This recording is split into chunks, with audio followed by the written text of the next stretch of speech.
إن الحمد لله نحمده ونستعينه ونستغفره ونعوذ بالله من شرور أنفسنا ومن سيئات أعمالنا من يهده الله فلا مضل له ومن يضلله فلا هادي له ونشهد أن لا إله إلا الله وحده لا شريك له ونشهد أن سيدنا وحبيبنا ونبينا محمدا عبده ورسوله.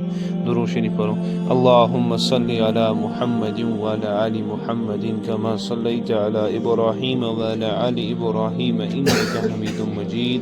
اللهم بارك على محمد وعلى آل محمد كما باركت على إبراهيم وعلى آل إبراهيم إنك حميد مجيد. رب اشرح لي صدري ويسر لي أمري واحلل عقدة من لساني يفقهوا قولي.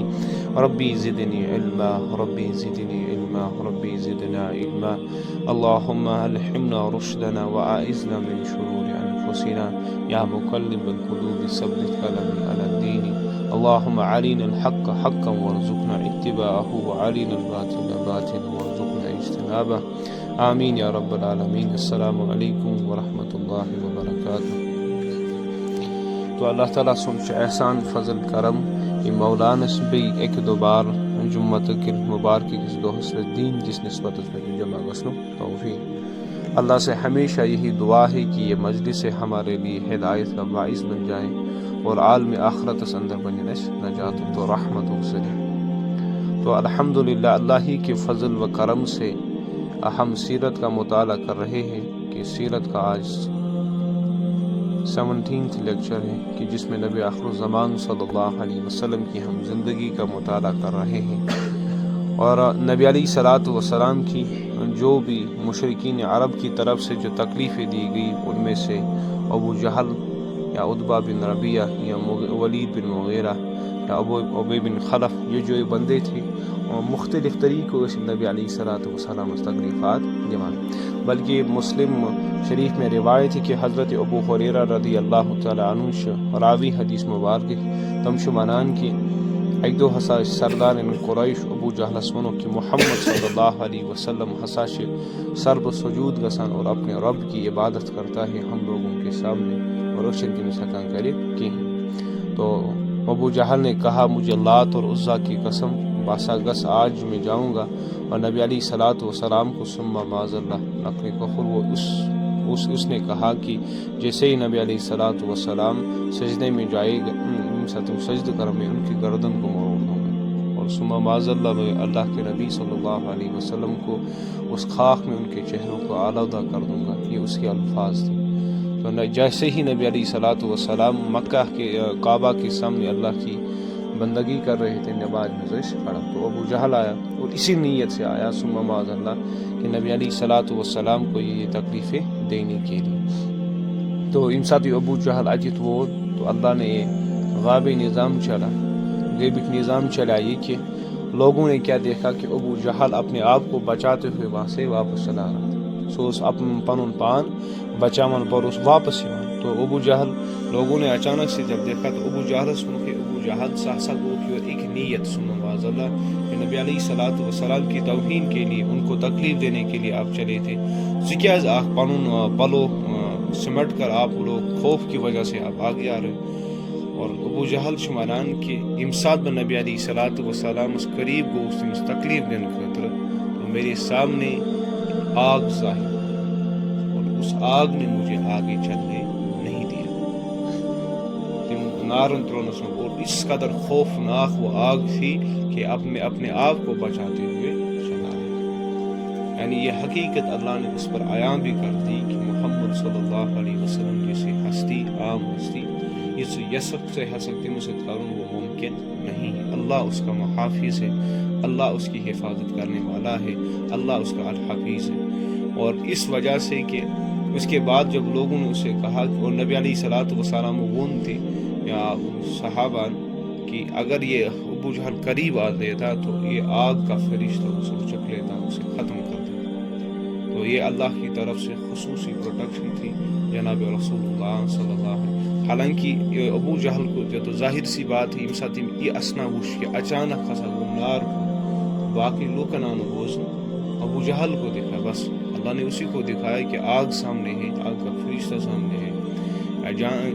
اس اعتبار سے لیکن سٹل یہ غیب کی بات جو اس کو سامنے آ گئی تھی انہوں نے پھر بھی ایمان کی. یہی ہوتا ہے جب ختم اللہ علی قلوبہم وعلی سمعہم وعلی ابصارہم غشاوۃ ولہم عذاب عظیم. اور اللہ جب کسی کے دل پہ مہر لگا دیتا ہے، جب کانوں پہ مہر لگا دیتا ہے، آنکھوں پہ مہر لگا دیتا ہے، پتہ چھنہ تمس حقش کتھ یوان سمجھ کہین.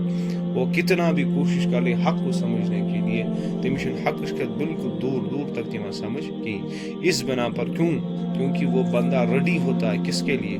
کفر کے لیے، تکذیب کے لیے. تکذیب ونیامت تو تکذیب اس چیز کو کہتے ہیں کہ یم ساتھ أکس نفرس برونٛہہ حق واضح گژھان، یہ بات حق ہے پھر بھی وہ اسے جھٹلا رہا ہے. دیٹ مینز وہ بندہ تکذیب کر رہا ہے، جھٹلا رہا ہے. تو یہ ظلم و جبر جو نبی علیہ الصلوۃ والسلام کی انڈیویجول لیول پہ ہوتا تھا، نبی علیہ الصلوۃ والسلام پرسنلی اٹیک یس گژھان نبی علیہ الصلوۃ والسلام کی ذات پر، جو ان مشرکین عرب جو سردار تھے یہ کرتے تھے. لیکن عام مسلمان بھی کس قدر ظلم و ستم ان کو ہو رہے تھے کیونکہ نبی علیہ الصلوۃ والسلام کو ان مشرکین سردار کے علاوہ جو عام پبلک تھی تو وہ کبھی ان کے قریب ہی نہیں گزری. ان کے لیے نبی علیہ الصلوۃ والسلام کی شخصیت کا جو وقار تھا، نبی علیہ الصلوۃ والسلام کا جو احترام تھا وہ سب لوگوں میں نمایاں تھا. لیکن چند بندے ایسے تھے یہ مشرکین عربن سردار اس، لیکن تمن اس بیان کی کسی بات کے اعتبار سے نہیں. تو وہ اور جو نبی علیہ الصلوۃ والسلام کو اپنے چاچا کی حمایت حضرت ابو طالب کی، اس کا بھی وقار عرب میں بڑا تھا. اور اس کے اعتبار سے اس کے سپورٹ کی بنا پر بھی کوئی بندہ یہ جرت نہیں کر پاتا کہ نبی علیہ الصلوۃ والسلام سے کسی تکلیفات بات نہیں. اس کے بعد یہ تو نبی علیہ الصلوۃ والسلام کا ذاتی معاملہ تھا، لیکن نبی علیہ الصلوۃ والسلام کے ساتھی جو تھے، جو صحابہ تھے، ان میں صحابہ کے اندر کس قدر ظلم اور ستم اور جبر ان پہ کیا گیا. اور پہلے ہی ابو جہل اگر کہاں ایمان تم شخص آنا جو معزز ہوتا تھا، مالدار ہوتا تھا. اس شخص کیا معزز آسان یا مالدار آسان، عزت وہ شخص آسان. کیونکہ ضروری بات ہے ابو جہل ہے کہ تمس پرسنلی اٹیک کرت کہیں، جو ذاتی ہے مالدار کو پرسنلی اٹیک نہیں کیا جاتا. اور جو ایک سوسائٹی کا ویل نون پرسن ہو تمس ہیکن ڈائریکٹ افیکٹ کرت کہیں. لیکن اس نے کیا کر دیا، سو اس کران کام یس تہ کانٛہہ مالدار معزز انسان سوسائٹی ہند ویل پرسن اس ایمان آنا، وہ اسے گالیاں نکالتا تھا، اس کو بے عزت کرتا تھا، اسے یہ کہتا تھا کہ تمہاری تجارت میں نقصان دینے کی دھمکیاں دیتا تھا، چکرنا ہو اس نقصان سے کرنا ہو تاکہ یہ ایمان سے باز آ جائے. لیکن یہ بندہ یہاں پہ ہی رکتا نہیں ہے. لیکن اس کا مسلمان بیچار کمزور ہوتا تھا، اس کا غلام ہوتا تھا. کیونکہ غلاموں نے بھی بہت سارے عرب ہی کے اندر غلام لوگوں اندر غلام لوگوں نے ایمان سے وہ سرفراز ہوئے. ان لوگوں نے نبی زبان صلی اللہ علیہ وسلم کا کلمہ پڑھ لیا. اور تمن اس ابو جہل اس سختی کران اتنے تکلیفات، اتنی مشکلیں پیدا کر دیتا تھا جس کی ایک انسانی حد تک انسان کیسا تکلیفات برداشت کرے. حضرت عثمان بن عفان رضی اللہ تعالی عنہ سن پتر اس تمس کران کام، وہ الٹا چٹائی کو لیٹا دیتا تھا اور تمس بتھس کن دھوپ دِوان اس اعتبار سے کہ تم ایمان سے باز آ جاؤ. اور حضرت مصعب بن عمیر رضی اللہ تعالی عنہ ایک تو ٹین ایجر نوجوان صحابہ تھے، 17 سال اس کی عمر تھی، سدا وہ روز حضرت مصعب بن عمیر رضی اللہ تعالی عنہ. اور جب اس نے ایمان قبول کیا، جب وہ نبی علیہ الصلوۃ والسلام کے اوپر ایمان آیا، تو نبی علیہ الصلوۃ مصعب کی زندگی، اس مصعب کی زندگی وہ کیا تھی؟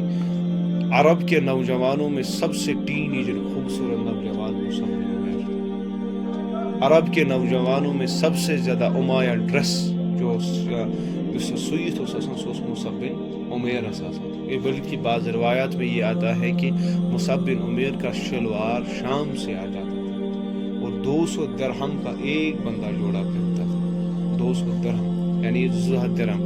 اگر آج 200 درہم کا جوڑا پہنے گا دیٹ مینز وہ 10 لاکھ کا 10 لچھن کو 201 شلوار لگا. اس قدر. اور جہاں ایسی عطر وہ مانگتا تھا، اس عطر اس مالان جس گلی سے گزرتا تھا اس کی خوشبو سے پتہ چلتا تھا کہ یہاں مصعب گزرا، اس گلی سے مصعب گزرا. تو اس قدر ناز و نعمت میں پلنے والا بندہ، آرام و عاش میں پلنے والا بندہ، لیکن جب اور ایمان کی طرف راغب کیسے ہو. اور سیرت نگاروں نے اس کی زندگی جو بیان کر دی وہ اس طرح لکھی ہے کہ مصعب بن عمیر کو ہر محفل میں لوگ اعلیٰ نمایاں رکھتے تھے. تب تک محفل، نوجوانوں کی محفل سجتی نہیں تھی جب تک اس میں مصعب بن عمیر داخل نہ ہو رضی اللہ تعالیٰ عنہ. اس لیے مصعب کا ایک پروٹوکول تھا نوجوانوں کے اندر، ایک نمایاں تھا کہ کیونکہ شعر و شاعری بھی وہ جانتا تھا، اور شاعر و شاعری تو عرب میں مشہور تھی. لیکن جب بھی کسی مجلس میں حضرت مصعب بن عمیر رضی اللہ تعالیٰ عنہ جاتے تھے، امسات تم تو روز گسان مصعب رضی اللہ تعالیٰ عنہ وہاں کیونکہ شاعری تو ہوتی تھی، مجلسیں لگتی تھی، اور نوجوانوں میں یہ بھی بات عام ہو گئی تھی، ایک محمد صلی اللہ علیہ وسلم جس کے اوپر ایسا کلام نازل ہو رہا ہے جس کے سامنے ہماری شاعری قاصر ہو. امس برونخ سن شاعری شن چلان، ایسا کلام اس نے پروڈیوس کر دیا جو کانوں میں رس بھرتا ہے، جو دلوں میں ٹھنڈک اتار دیتا ہے، اور جس کا ایسی وضع، ایسی ڈیپ میننگ ہے کہ اس حکم سے سمجھے ہم اسے قاصر ہیں، ہم کمزور ہیں. تو مصعب کو یہ باتیں کان میں پڑھنی شروع ہوئی. جس مجلس میں جاتا، کیونکہ اس عام ہم لوگوں کو غلطوں تو یہ پتہ ہوگا، جب بھی کوئی سوسائٹی میں کوئی اہم ایشو بتان، ہر گھر میں یہ بات ہوتی ہے. الیکشن آج تو الیکشن کی گفتگو ہر گھر میں ہوتی ہے، یا کہ مسجدی اعتبار کا کام آج تو مسجد کا ڈسکشن ہر گھر میں ہوتا ہے، یہ کام ہوتا ہے. تو اس اعتبار سے نبی علیہ الصلوۃ والسلام کا بھی ڈسکشن ہر مجلس میں ہوتا تھا کہ نبی علیہ الصلوۃ والسلام ایک نبی اترا ہے، اس نے اس کلام کا دعویٰ کیا. تو حضرت مصعب بن عمیر رضی اللہ تعالی عنہ اس قدر نبی علیہ الصلوۃ والسلام کے کلام سے متاثر ہو گئے، تو اس نے کہا کہ اب میں اس کلام کو خود اللہ کے نبی صلی اللہ علیہ وسلم کی زبان سے سننا چاہتا ہوں. اور جب وقت آنے پر دارالارقم کے اندر جو کوہ صفا کے سامنے ایک گھر تھا، ارقم بن ارقم رضی اللہ تعالی عنہ کا، اسی میں نبی علیہ الصلوۃ والسلام اس وقت تعلیم و تعلم دیوان ہشنامانس علم و اسپرنامہ وہی مصعب بن عمیر جاتا ہے. تتی شپت نبی علیہ الصلوۃ والسلام سے دندان مبارک سے قرآن تلاوت بوزان، اور پھر وہ ایمان میں داخل ہوتا ہے. بس ایمان اندر سے داخل ہوتا. اب یہاں سے اس کے لیے ٹوسٹ شروع ہوتا ہے. اب مصعب بن عمیر کی زندگی کیسا وہ آرام و عشرت اندر اس قدر کہ تصور کرے، اتنے آرام و آسائش. اس کا باپ نہیں تھا، بس ماں تھی. باپ نے بہت دولت چھوڑ کے گیا تھا. جب اس کے باپ کا انتقال ہو گیا حضرت مصعب بن عمیر کا، تو بہت دولت چھوڑ کے گیا تھا، اور ماں نے اسے بڑے ناز و نیام سے پالا، بڑے شاندار اندازے سے پالا. مصعب بن عمیر رضی اللہ تعالیٰ عنہ ایمان ہو، پھر وہ مکہ کی طرف آیا، اور مکہ سے اندر تھوڑی محریاز کا ایمان چھپ ہوئے، کیونکہ حق تو چھپتا نہیں. ایک بندے نے دیکھا کہ مصعب بن عمیر نے کلمہ پڑھ لیا ہے، وہ بتوں کی پوجا نہیں کرتا، اور ساسا سے تتھے کن عبادت کران، اس کا محمد صلی اللہ علیہ وسلم کعبے میں عبادت. تو اس نے یہ بات ماں تک پہنچا دی. تین باتیں یہ کہت ہوتا ہے ماجتا ہے بس. اور ماں نے جب اسے کہا کہ مصعب ایمان والا بن چکا ہے، اس کے بعد مصعب کے ساتھ جو رویہ ہونا تھا وہ تو باقی عرب لوگوں کے ساتھ جو ہوا وہی. تو ماں نے اسے قید خانے میں داخل کیا. سالوں سال تک وہ قید خانے میں رہا. اتنا ناز و نیام میں پلنے والا بیٹا اس کو کس بنا پر قید خانے میں ڈالا کہ اس نے حق کو قبول کر لیا. سب سے پہلے بغاوت کہاں شروع ہوتی ہے؟ گھر میں شروع. جب کوئی بندہ حق کا راستہ لے لیتا ہے، سب سے پہلے اس کو اپنے گھر کے اندر بغاوت شروع ہوتی ہے، اور یہ گھر کے اندر یہ بغاوت شروع ہوتی ہے. اس کے بعد حضرت مصعب کو مختلف تکلیفیں دی گئی. اس کے بعد یہ حبشہ بھی ہجرت کرتا ہے. وہ تو طویل اس کی سیرت ہے. حبشہ کے بعد یہ واپس بھی آ جاتا ہے، اور پھر اسے ماں جب دوبارہ قید کرنے پر آ جاتی ہے، تو وہ حضرت مصعب بن عمیر قسم اٹھا کے کہتا ہے، مجھے خدا کی قسم، جس بندے نے مجھے قید کرنے کی کوشش کی، جس دن میں رہا ہو جاؤں گا تو یاد رکھنا ایک ایک کر کے تم لوگوں کو قتل کر دوں گا. تو اس کی ماں نے یہ جان لیا کہ مصعب اپنا زبان کا پکا ہے، اور جس نے اس کو ہاتھ لگایا اتانی دکھیا. پھر اس نے یہ کہا کہ اب قید تو نہیں کیا. پھر ماں نے اسے یہ کہا کہ مصعب اب تیرا اور میرا رشتہ ختم.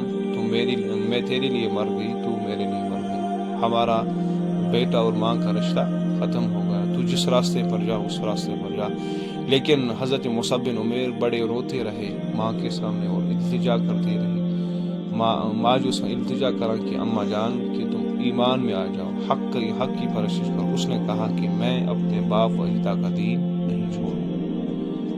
حضرت مصعب بن عمیر اس قدر ناز و نیام میں پلنے والا بندہ اتنی تکلیفوں کے بعد، اور یم ساتھ یم شہید گئی، اس 10 لچھن پونسن ہن جوڑ اس لگاوان جنگ احد میں جب شہید ہو گیا تو مصعب کے سینے مبارک پر، جسم کے پر ایک اوپر چادر تھی، کیونکہ شہید کا کفن وہی ہوتا ہے جو اس نے مرتے وقت پہنا ہوتا ہے۔ تو صحابہ کو نبی علیہ الصلوۃ والسلام سے التجا، یا رسول اللہ صلی اللہ علیہ وسلم مصعب کا جو کپڑا ہے یعنی اگر یہ کل والوں کے کیونکہ کفن تو سر سے لے کر پاؤں تو مکمل بند ہوتا ہے، اگر اسے کلس پہ خورحس یل روزان، اگر خرس پہ والو کل شیر یل روزان، تو نبی علیہ الصلوۃ والسلام نے حکم دیا پھر مصعب کا سر ڈانک دو اور پیروں پر گھاس ڈالو۔ تو اس قدر اسلام کی قربانی تھی، یہ بھی ٹین ایجر نوجوان تھا۔ اب اسلام کو داخل ہونے کے بعد مصعب نے یہ تکلیفیں کس کے لیے اٹھائی؟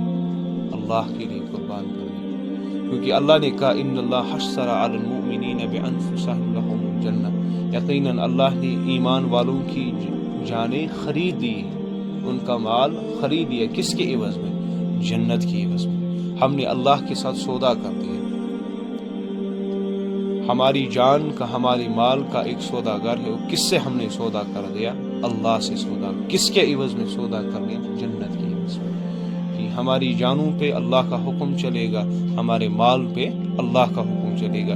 اس اعتبار سے صحابہ کے اندر یہی قربانیاں تھی حضرت مصعب بن عمیر۔ اور اس قدر تکلیفیں دینے کے بعد اگر کوئی آج کا بندہ نوجوان یہ کہے کہ اتنی تکلیفیں اسے ہے پھر بھی وہ اسلام کو فالو نہیں کرتا، تو مصعب کو تو کل قیامت کے دن جواب دینا ہوگا۔ مصعب کہے گا مجھ سے زیادہ خوبصورت تم تھے، مجھ سے زیادہ ناز و نیام میں پلنے والے تم تھے، میں اتنے ناز و نیام میں پلنے کے بعد بھی اللہ کے نبی کا ساتھی بنا۔ ہر وہ تکلیف میں نے اٹھائی جو ایک انسان کو دیکھنی پڑتی ہے، لیکن تم اے میں رہ کر قالین بچھا کر سب طرح کی آسائشیں تمہیں میسر تھی، لیکن تم لوگوں نے اللہ کی فرمانبرداری نہیں کر دی۔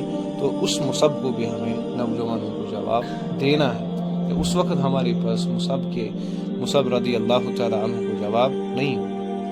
حضرت بلال حبشی رضی اللہ تعالیٰ عنہ کے بارے میں کس قدر جو حضرت بلال حبشی رضی اللہ تعالیٰ عنہ تکلیفیں دیا کرتے تھے، اور امیہ بن خلف کا وہ غلام تھا۔ امیہ بن خلف کیا کرتا تھا؟ حضرت بلال حبشی رضی اللہ تعالیٰ عنہ سے اس راز رمن کر دینا، اور پھر مکہ کے لڑکوں کو کہتا تھا اس رسی کو پکڑو اور بلال کو کھینچتے رہو۔ اب حضرت بلال رضی اللہ تعالی عنہ کو جب وہ چلتے تھے، آگے چلتے تھے، کھینچتے تھے، اور گردن پہ اس مراج نشان تھا۔ اسی تکلیف صحابہ نے بھی، جب یہ رسی بھی وہ وہاں پہ آ جاتا تھا، پتوس امیہ بن خلف کران رزو سے گانٹ سب جسم کو، پھر وہ ایک ڈنڈا لے آتا تھا، اس ڈنڈے سے مارنا شروع یم ساتھ سٹو چلیاس کی، اس کے بعد وہ کرتا تھا یم ساتھ دہل 12 بجے جو ریت ہوتی ہے بہت زیادہ گرم ہوتی ہے، جب اپنی پیک پہ اس کی گرمی پہنچتی تھی تو حضرت بلال حبشی رضی اللہ تعالیٰ عنہ اسی پہ لٹا دیتا تھا، اور تاکہ اس کی گرمی اس کے جسم، اور پھر سینے مبارک پہ اس کے پتھر رکھتا تھا۔ اور اس قدر تکلیف حضرت بلال حبشی رضی اللہ تعالیٰ عنہ کو اس پتھریلی زمین پہ امیہ بن خلف اسے لٹایا کرتا تھا۔ یعنی یہ تکلیف ایک دن نہیں، روز بروز ہر دن امیہ بن خلف جیسا بدبخت حضرت بلال حبشی رضی اللہ عنہ کو دیا کرتا۔ اور ہم لوگ یہ تصور نہیں کر سکتے کہ صحابہ نے کتنی قربانیاں دی، ایسا قربانی دس تم اسلام خاطر، ایسا قربانی۔ اب ہم مسلمان ہیں، ان کی قربانیوں کے عوض ہم لوگ لا الہ الا اللہ محمد رسول اللہ صلی اللہ علیہ وسلم کہنے والے بن گئے۔ اگر ہم لوگوں کو ان کی قربانیاں یاد نہیں ہیں، ہمیں اپنی اسلاف کی زندگی یاد نہیں، تو کیا ہے؟ اور اس اعتبار سے جب یہ تکلیف شدت پر پہنچ گئی تو ایک دن حضرت ابوبکر صدیق رضی اللہ تعالیٰ عنہ جلیل القدر صحابہ جب وہاں سے گزرے اور امیہ بن خلف سے کہا کہ امیہ بلال کو آزاد کرنے کے لیے کتنے لوگ ہیں، اور 1-2 دفعہ کہا تو اس نے نہیں مانا۔ تیسری دفعہ جب کہا حضرت ابوبکر صدیق رضی اللہ تعالیٰ عنہ نے اسے کہا کہ بلال کی تو قیمت لگاؤ، کیونکہ غلام تھا حضرت بلال حبشی رضی اللہ امیہ بن خلف کا غلام مسلم، وہ ایک سودی غلام اسلام کے اندر ایک سودے کی چیز ہے، جیسے کہ سودا ہوتا ہے کوئی بیچنے کی چیز ہوتی ہے، اسی طرح غلام ہوتا ہے۔ تو کیونکہ سوچ ایسا حضرت امیہ بن خلف تھا تو اس نے کہا کہ میں بلال کی قیمت 200 درہم لگا دوں، تو حضرت ابوبکر صدیق رضی اللہ تعالی عنہ سے 200 درہم ادا کرتے ہیں اور بلال کو خرید لیتے اور بلال کو خرید کر اسے آزاد کر دیتے۔ پھر اس کے بعد بلال کو کوئی ہاتھ نہیں لگا سکتا، کیونکہ پہلے تو غلام تھا، اور بلال حبشی رضی اللہ تعالیٰ عنہ ظاہراً کیا بسا ناکام نہ بسا سما بازا، ظاہراً کیا بسا حبشی تھا، غلام تھا اور پیسوں سے خریدا گیا۔ ہماری نگاہ کے اندر اگر ہم دنیا کی نگاہ سے دیکھیں گے تو بلال سے سما بازا نقل کفر سے بڑا ناکام کوئی نہیں تھا، لیکن اللہ کے یہاں دیکھو کیا قدر۔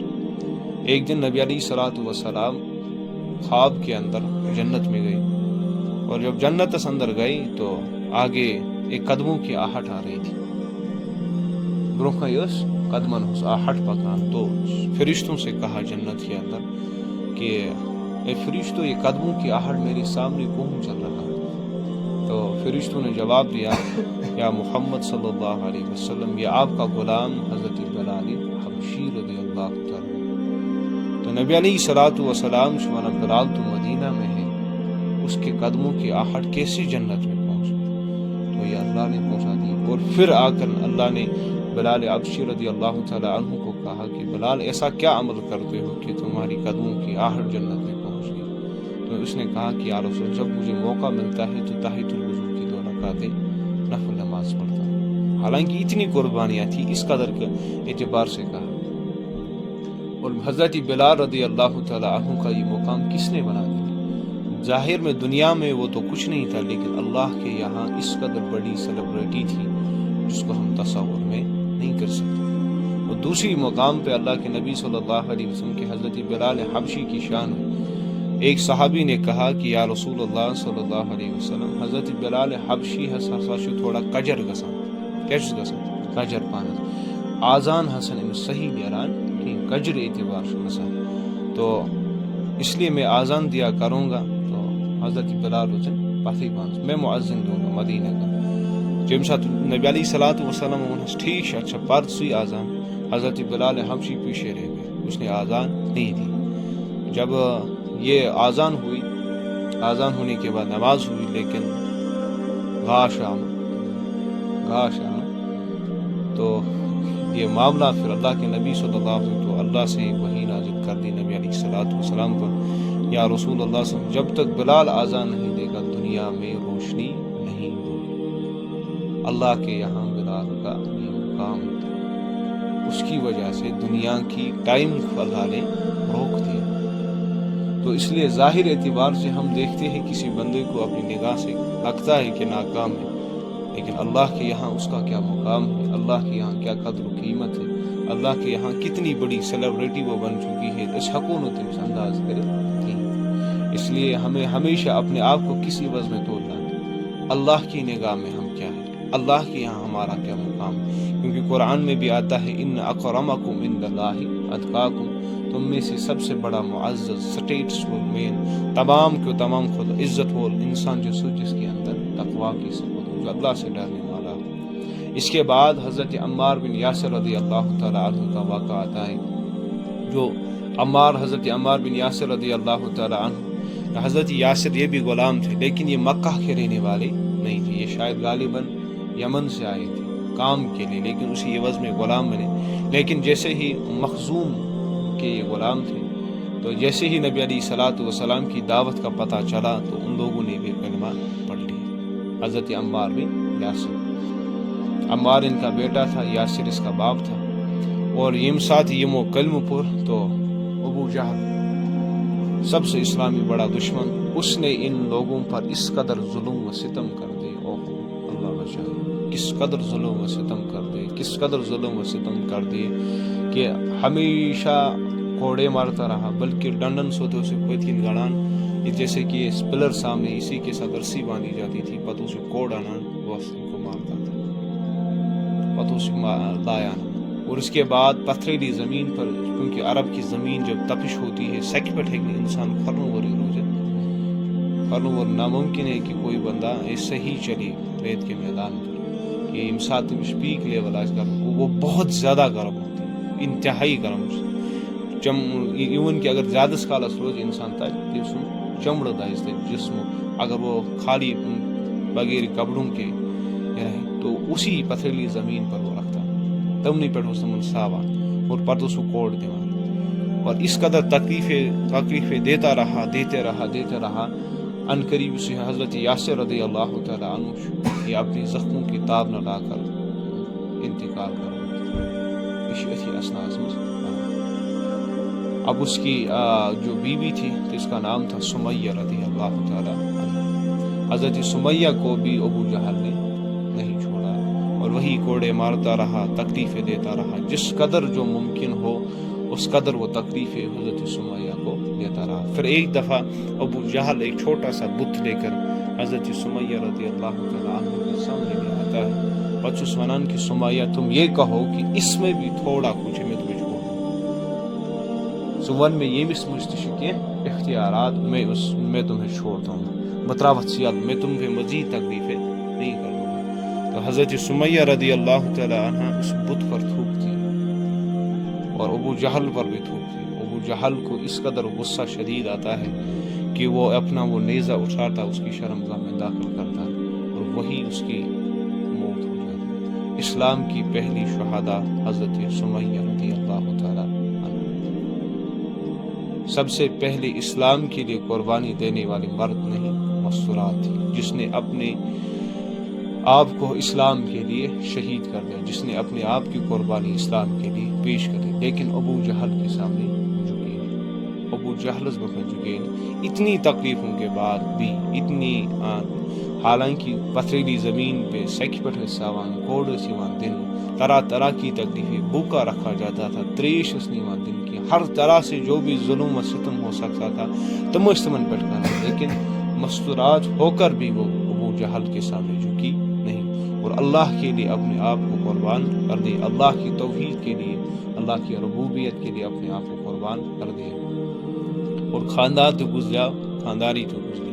اب ان کا بیٹا حضرت عمار رضی اللہ تعالیٰ عنہ، اور اس کو بھی تکلیفیں لگاتار ابو جہل سے اتنی تکلیفیں دیتا رہا اور یہ اب برداشت سے باہر ہو گیا حضرت عمار رضی اللہ تعالیٰ عنہ اتنی تکلیفیں دینے کے بعد۔ پھر ابو جہل نے اسے کہا کہ عمار اگر تو لات اور عزا کے بارے میں کوئی خیر کا جملہ کہے اور محمد صلی اللہ علیہ وسلم کو گالی دے لے اور تو میں تمہیں آزاد کروں، ویسا کرت سے آزاد، یعنی کفر کے بول کہہ دے اللہ کے بارے میں، اس کے نبی کے بارے میں، اور لات اور عزا کے بارے میں خیر کا کلمہ کہہ دے اور میں تمہیں آزاد کر دوں۔ تو حضرت عمار رضی اللہ تعالیٰ عنہ جی اس قدر تکلیف اندر، اس قدر ظلم و ستم اندر، اس نے زبان سے کہہ دیا کہ نبی علیہ الصلوۃ والسلام کے بارے میں اور لات اور عزا کے بارے میں خیر کا جملہ کہا، لات اور عزا کے بارے میں اور اللہ اور اس کے رسول صلی اللہ علیہ وسلم کے بارے میں کوئی برا جملہ کہا، اور اسی یہ بر جملہ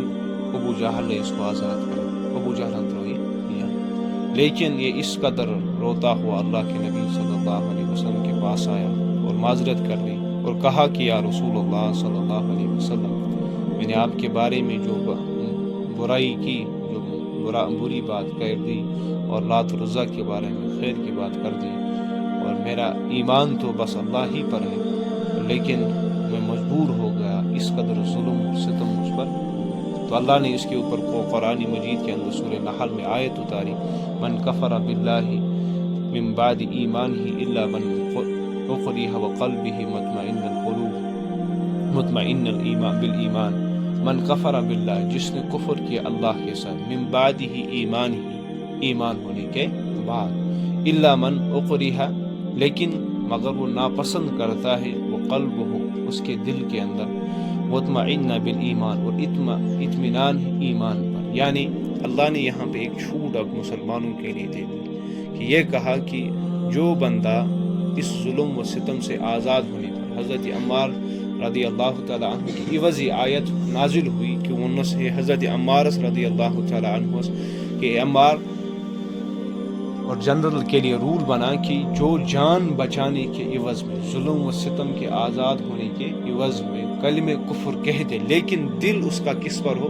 ایمان پر ہو۔ کفر وہ دل میں نہیں بسا، اگر اس کے دل میں بھی کفر ہو، زبان پر بھی کفر ہو تو کافر ہے۔ لیکن کلمہ کفر زبان سے کہہ دیا لیکن اسے برا جانتا ہے، حقیقت میں اس کے دل کے اندر ایمان ہے، مطمئن ہے کس پر؟ وہ ایمان پر ہے، تو وہ بندہ اللہ نے اس کے لیے گناہ کو، اس گناہ کو معاف کر دیا ہے، اس کا ایمان برقرار ہے۔ اس اعتبار سے علماء نے یہ کہا ہے کہ یم ساتھ کا انسان تحت جائے پھنس یہ تمس جان خطر پتہ ون، جیسے کہ ابھی بھی باقات ایسے آتے ہیں کہ کانہ نفر شیوان سہ ونان ون سا فلانی ناو، یہ ون سا ہو ون سا، یا ژٕ کر سا شرک، نت ہسا کرو پھر جان کے اعتبار سے ہلاک، تو اس اعتبار سے کلمہ کفر کہنا جائز ہے، مگر کم اعتبار؟ دل ایمان پہ ہو، زبان سے ادا ہو، جب مگر یہ معاملہ کب ہے؟ جب اس کے لیے جان کا خطرہ ہو کہ اگر نہ پارے اس بندے کو قتل کر دیا جائے گا۔ اس عوض میں یہ آیت نازل ہوگی حضرت عمار رضی اللہ تعالی عنہ کو، اور حضرت عمار رضی اللہ تعالی عنہ ایمان ہی پر تھے، پکے صحابہ تھے، لیکن ظلم و جبر زیادتی کی وجہ سے جو ابو جہل نے اس پر کر دی، اس کے عوض میں وہ بندہ ان زخموں کی تاب نہ لا کر، ظلم کو ستم کو تاب نہ لا کر اس نے کلمہ کفر کہہ دیا۔ تو اللہ نے کہا من کفر باللہ من بعد ایمانہ الا من اکرہ وقلبہ مطمئن بالایمان، تو اس کا ایمان اگر دل میں برقرار ہو تو وہ کافر نہیں ہو گیا، سچی ایمان دار، تو اللہ کے یہاں اس کی پکڑ نہیں ہوگی۔ اللہ نے اس اعتبار سے چھوٹ دے دی۔ تو باقی بہت سارے حضرت خباب رضی اللہ تعالی عنہ، ایسے خباب رضی اللہ من عرت رضی اللہ تعالی عنہ جو قبیلہ خزاع کی ایک عورت ام انمار کے غلام تھی، ام انمار کے غلام تھی۔ یہ عورت بھی کیسی تھی؟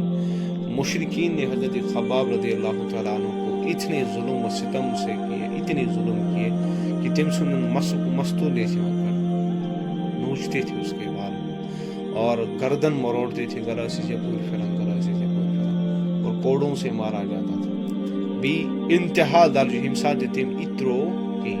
جب حضرت خباب کو کہا رضی اللہ تعالیٰ کو نبی علیہ الصلوۃ والسلام کے ساتھ کفر کر دو، ہمسا ات مونن، پھر اس کو دہکتے ہوئے انگاروں پر لٹا دیا، زین من جنگلن پہ ساو کس حضرت خباب رضی اللہ تعالیٰ شان مبارک اس برابر مرنے کس دمس تائیں، جیسے کہ ان سکن چھنا دزار پتہ کیا بیان پتہ کرہیں ڈار سو اتنے وہ حضرت عمر رضی اللہ تعالیٰ عنہ کو جب ایک دفعہ حضرت خباب رضی اللہ تعالیٰ عنہ اپنے کپڑے نکالتے ہیں، پھر حضرت عمر رضی اللہ تعالیٰ عنہ کو اس کے شان مبارک پر سے نظر پہ خباب یہ کیا حالت ہے تمہارے شان کمرش کیا حالت ہے؟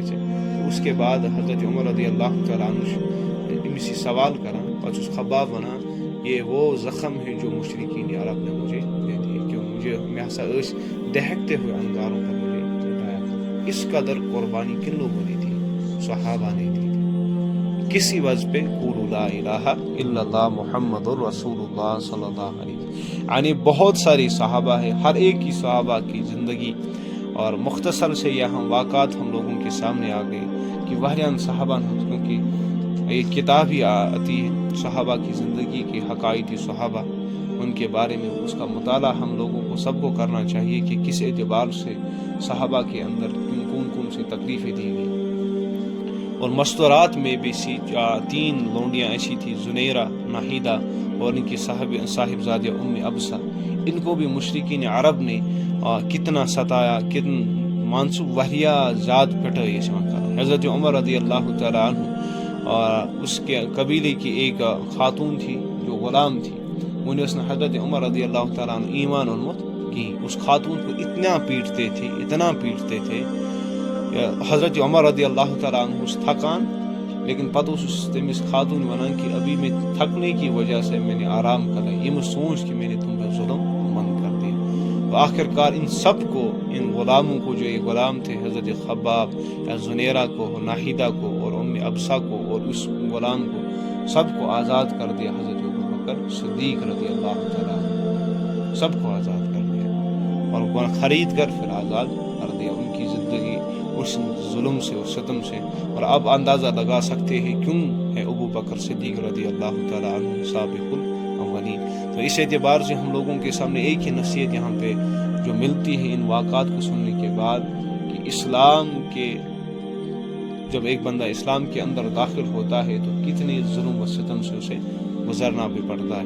لیکن آج کل تو ایسا ظلم تو ہم لوگوں پر تو نہیں ہوا دور دور تک, بلکہ ایسی منع کہ نماز پڑھو, ہمارے ماں باپ کی طرف سے بڑوں کی طرف سے یہی آتا ہے حکم کہ نیکی کو اختیار کر لو, قرآن کی تلاوت کو کر لو وغیرہ. تو ہم کل اللہ کے سامنے کس حال میں پیش ہوں گے, کس اعتبار سے حساب لیا جائے گا, تو اس کے بارے میں بھی ہم لوگوں کو سوچنا ہے. کہ آخری بات آپ لوگوں کے سامنے رکھتا ہوں کہ کتنے بڑے صحابہ تھے, کیا بڑے اور کتنی قربانیاں دے دی, اتنی قربانیاں دے دی تھی اس شکل تصور اس مستقری. وہ ہم لٹرلی اگر اپنی بات کر لیں کہ سر درد اگر ہمیں ہوتا ہے کہ ہم اس وقت بھی اللہ کو شکایتیں کر رہے ہیں. آج کل دو معمولی سا کران اس وقت بھی اللہ کو شکایتیں کر, معمولی سا کوئی واقعہ ہماری زندگی کے اندر ہوتا ہے تو اللہ کی ناشکری پر اتر آتے ہیں.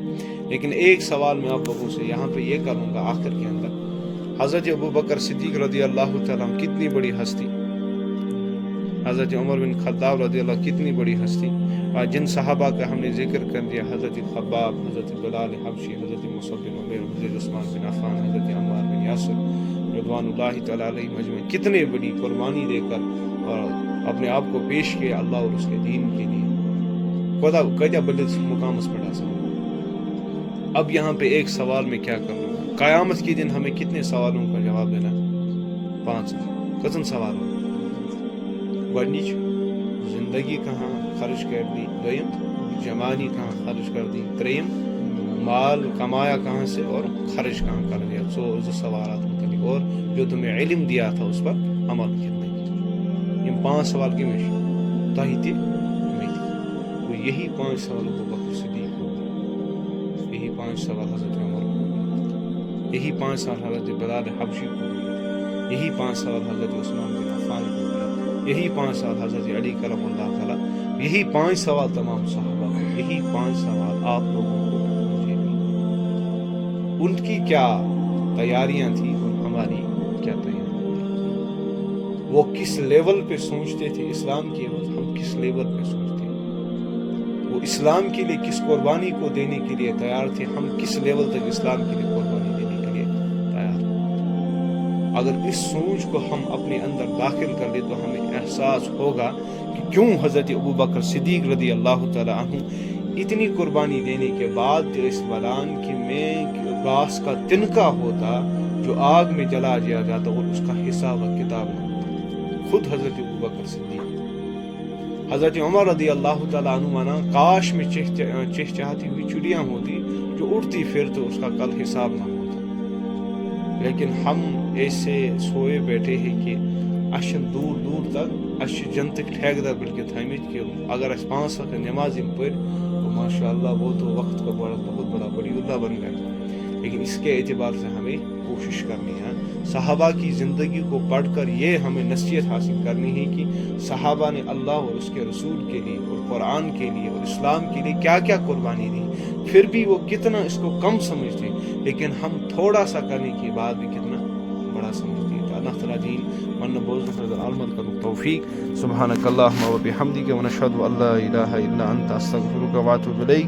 سبحان ربک رب العزت عما یصفون و سلام علی المرسلین والحمد للہ رب العالمین.